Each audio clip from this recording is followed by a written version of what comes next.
Good morning. Just another quick little Facebook Live today.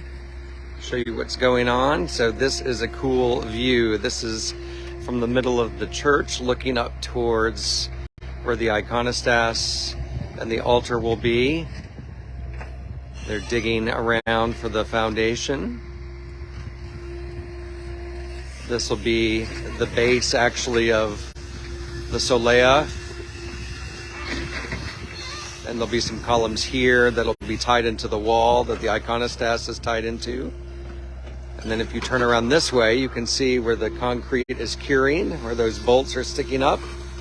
And that's where the steel columns will go. And if I move around this way, so here are the 4